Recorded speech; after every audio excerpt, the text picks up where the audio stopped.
Bonjour et bienvenue dans Aiguillage. Aujourd'hui, je voudrais vous présenter un très beau réseau. Il est l'œuvre d'un couple d'Italiens et évoque avec une très grande précision l'exploitation d'une mine de sulfite de nickel aux États-Unis. De son extraction des profondeurs de la Terre à son évacuation par le train, tout y était minutieusement représenté et parfaitement fonctionnel. Le réseau s'appelle Consolidated Nickel Mines Co. Il était visible notamment à l'exposition Montéli-Rail, où le public l'a remarqué et lui a décerné le 2e prix.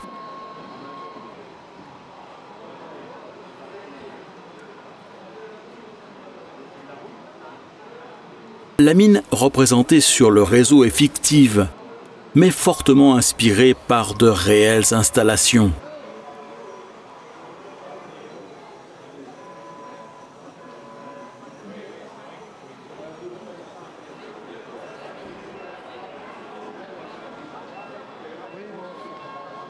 L'histoire débute dans les profondeurs du sous-sol de l'Arizona, où des mineurs travaillent au creusement de galeries dont sont extraits des minéraux constitués pour quelques pourcents de leur masse de nickel.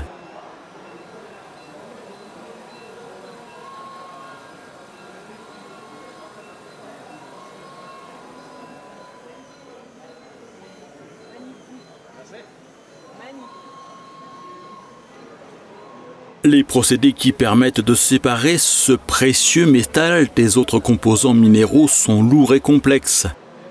Ils ne sont par conséquent pas réalisés sur place, mais dans des usines spécialisées où le minerai est amené par le train.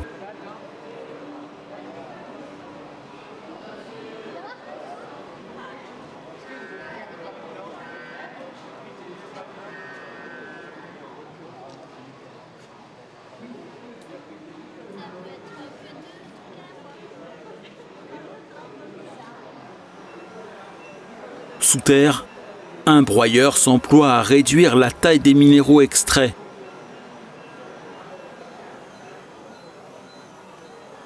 Un premier convoyeur, sorte de tapis roulant, fait tomber les minéraux extraits du gisement dans l'une des 2 bennes du doublement de charge qui les remontera à la surface.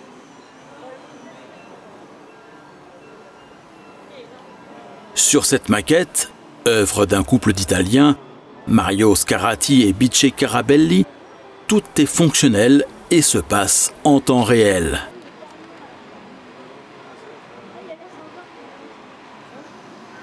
Le spectateur doit par conséquent se faire très patient. La benne du monte-charge se remplit très lentement. Et ce n'est que lorsqu'elle est tout à fait pleine qu'enfin de nouvelles animations se produisent. Le convoyeur est arrêté, l'entonnoir est déplacé de façon à venir alimenter la seconde benne qui est redescendue entre-temps, et l'ascension de la benne remplie commence en direction de la surface.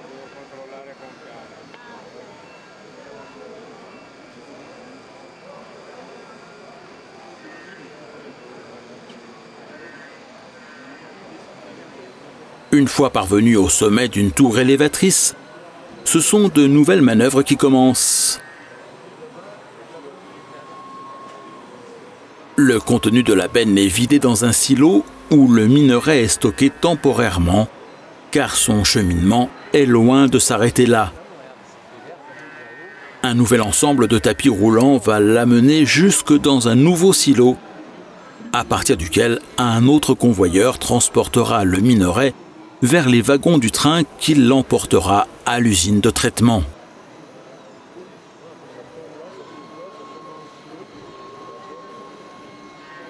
Ce système à base d'un double silo permet de faire tampon entre le débit de la mine et celui du transport.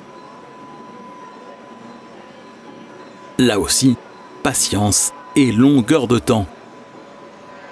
Le processus se déroule en temps réel et il faut bien une bonne demi-heure pour remplir les wagons. Le dispositif est animé de façon à ce que le chargement soit uniformément réparti. C'est une trémie pivotante qui charge les wagons.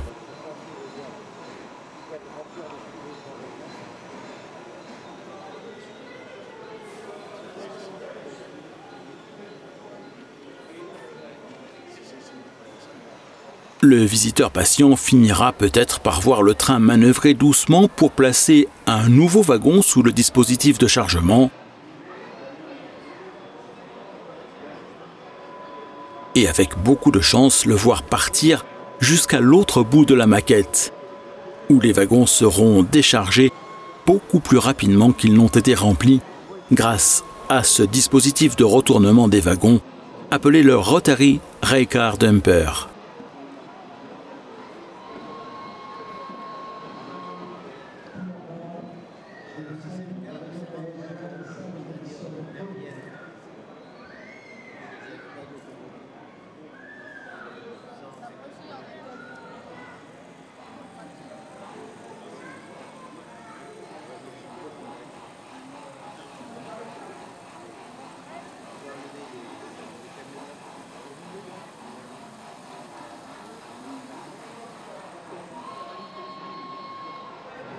La maquette s'étend sur une longueur de 5,30 m et atteint le 1,30 m dans sa plus grande largeur. Elle est à l'échelle HO. Tout ce qui y figure a été entièrement fabriqué à partir de zéro. Oui, c'est une mine de nickel, une mine de sulfure de nickel. Ça existe exactement, il se trouve dans l'Arizona, dans le sud-ouest américain, une zone semi-désertique. Oui, il y a des mines pareilles, mais nous avons décidé de faire un dessin complètement. C'est notre mine privée. Nous avons décidé de faire quelque chose d'un peu différent du réseau classique. Nous avons décidé de commencer à faire en 2008 la première partie, une partie de 7 modules, c'est-à-dire ruban transporteur et unité de chargement. Et après on a complété une pièce à la fois dans les limités de temps libre que nous avons.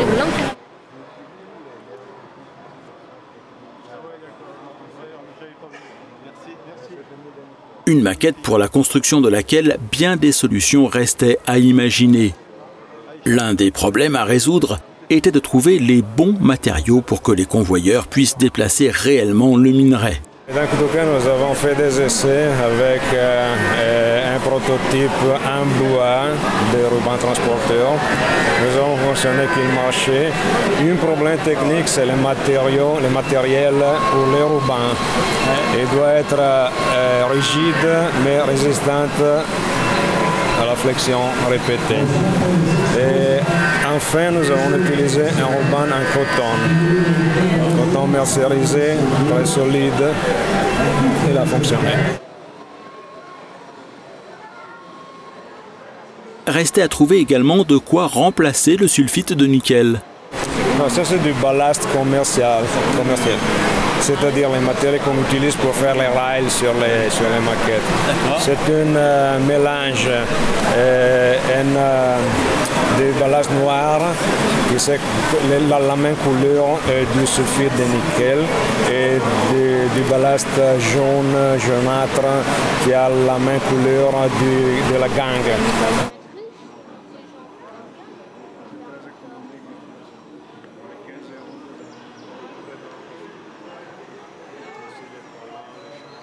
À l'une des extrémités de la maquette est installé un dispositif de déchargement des wagons tout à fait particulier, mais redoutablement efficace. Et alors, ça s'appelle Rotary Railcar Dumper. Et les wagons sont déchargés par renversement. C'est un système plus moderne des wagons trémies. Le déchargement sur les wagons trémies prend beaucoup de temps. Et la méthode Rotary Railcar Dumper est beaucoup plus vite.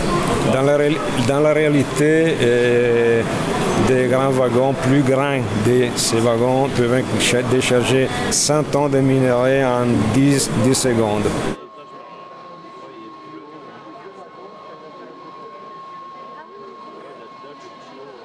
Un dispositif qui a conduit Mario à trouver également des solutions pour les attelages des wagons qui doivent ainsi être déchargés.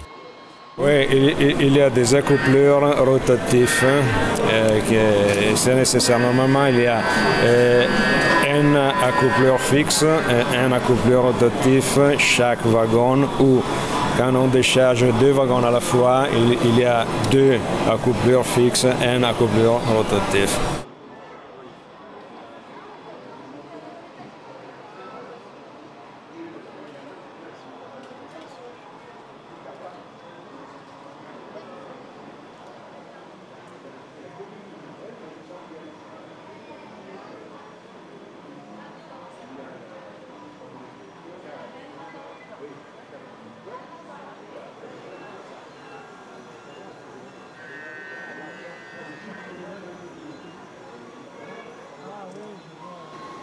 Un magnifique réseau en tous les cas que Mario et son épouse Biche continuent d'entretenir et d'améliorer, mais qui ne connaîtra plus d'extension car comme ils le disent, il a atteint une limite physique difficile à dépasser, celle de la taille du coffre de leur voiture.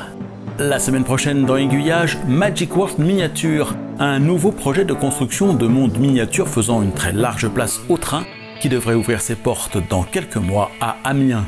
Aiguillage, ce sont chaque semaine 2 nouveaux reportages, les rendez-vous du lundi dans lesquels nous nous intéressons à toutes les formes de pratique des loisirs ferroviaires.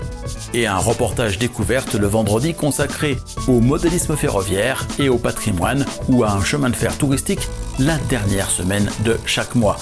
Pour être sûr de ne rater aucun de ces prochains reportages, abonnez-vous à la chaîne YouTube L'Aiguillage. Et pour recevoir les nouveaux reportages directement dans votre boîte mail, inscrivez-vous à sa newsletter en passant par le site www.aiguillage.eu. Enfin, bonne nouvelle, grâce à votre soutien, il y aura une 10e saison d'Aiguillage à partir de la rentrée prochaine, mais j'ai toujours besoin de votre aide pour la réaliser, alors devenez un aiguillonnaute VIP et je vous explique tout cela dans une vidéo spéciale que vous trouverez sur la page Devenir VIP du site d'Aiguillage.